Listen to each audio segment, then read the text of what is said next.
Kung OFW ka at nakakapag-ipon ka ng 10,000 per month, magandang matuto tayong mag-invest kasi dito sa investment mas mabilis mag-grow ang pera natin.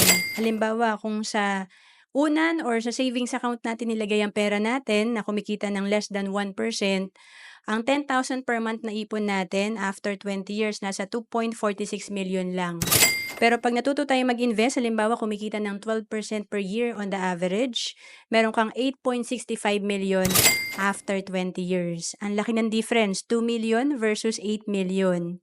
And kung naghahanap ka kung saan ka puwedeng magsimulang mag-invest, puwedeng gawin mo rin yung ginawa ko. Noong 2012 nagsimula ako dito sa Level 1 Investing kasi dito tatlo na yung meron tayo, investment, healthcare na kapag nag-retire ka, ito ay puwede mong magamit or kapag hindi ka nagkakasakit tumutubo ang pera mo dito kasi naka-invest at may life insurance ka pa. Kasi tayong mga breadwinner, importante talaga na meron tayong protection or life insurance. To know more about Kaiser, message mo lang ako sa FB, Ro Angeles Capistrano.